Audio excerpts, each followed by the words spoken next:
In amongst the chaos, there's always opportunity, and some of South Africa's land problems being felt in the market. Illegal land invasions, of course, the occupation of houses under construction, hitting the property developer Calgro M3. So it's not all moonlight and roses at home.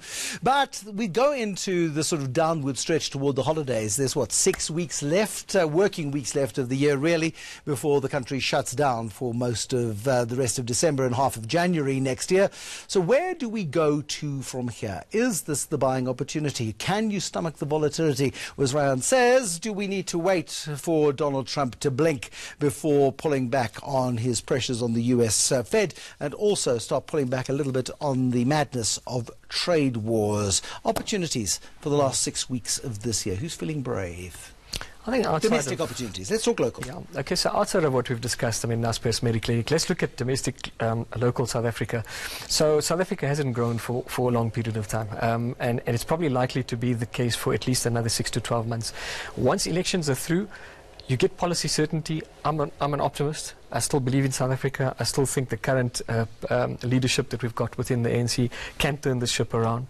Once that happens, I think South African Inc. stocks are going to do well. They're priced for a very low growth environment for the next 2 to 3 years. Even if we get 1.5 to 2% growth, we think there's some interesting opportunities, and we look at the banking sector as the best opportunity to start off with. A lot of people are talking about the banking sector providing some very interesting dividend yields. This is the amount of money that you get paid as a shareholder for expressing faith in the business. And dividend yields traditionally in South African companies, if you get 3-4%, you're doing well. The dividend yields, historically anyway, the historical dividend yields, Paul Theron, and these things are sitting at 6, 7, 8% and even higher.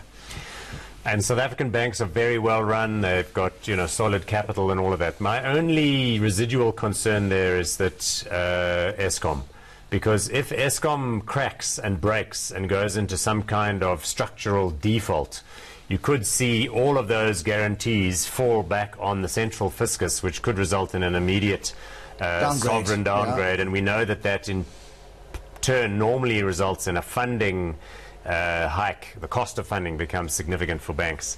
So that's my only concern. It's quite a big one. I mean, if you're going to have concerns, quite a big iceberg, that's a big one, yes. I do agree that the valuations of our banks are too low. I'd prefer to be in Discovery because I think you get, a next generation financial services company that 2% of their profits come from offshore. It's hardly a protection, though. But if you must have, more financial services exposure, I think FirstRand is very well run. And as you were saying in your prior segment, that organization has been very good at sticking to its knitting and deepening its existing franchises rather than wandering all over the last time a bank was trading on a dividend yield of 8 or 9%, it was African Bank. We know how that ended. So one's got to be very cautious about these sorts of things. There's another risk that you need to factor in, obviously, is with the downgrade. South Africa effectively will go out of the WIGB, which is the World Global Bond Index. Foreigners hold 40% of our bonds plus. So they've got to forcibly disinvest, which means our bond yields go up, the rand weakens.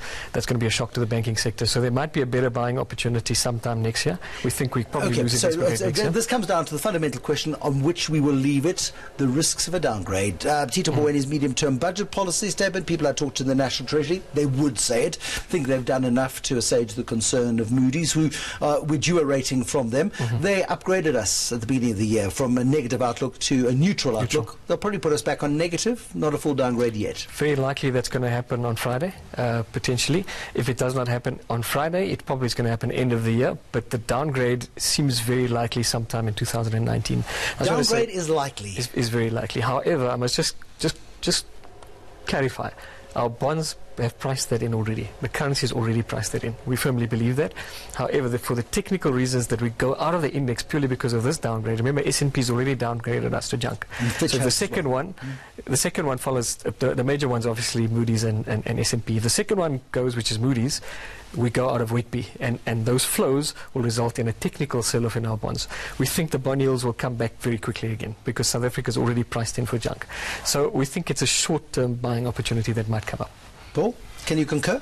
Yeah, I think it's all good. There's also moving parts here. Another thing to watch is the U.S. midterm elections. I think that could also set the scene for a bit of a realignment in U.S. politics and perhaps contain Mr. Trump somewhat. So we'll see how that plays out. I wouldn't be too negative. At the end of the day, you know, equity investing, you make the good returns because you're prepared to suck up the bad times. You can't be a fair weather investor and say, well, I'm just going to sell whenever there's trouble. You have to be consistent, you have to stick to your guns, and where possible use existing liquidity to tap in and buy additional holdings. I feel like I've just had the world's ultimate dad talk. Thank you very much, gentlemen. Dad, thank you very much indeed. That is where we will leave it for this week, a wrap-up of what has been a tumultuous October. Thanks to Paul Theron and Rayhaan Joosub, who have joined us this evening, and also your feedback via Twitter. The handle for that, at ENCA, or directly to me, at Bruce Business, using the hashtag ENCA Taking Stock. Until next time, bye-bye.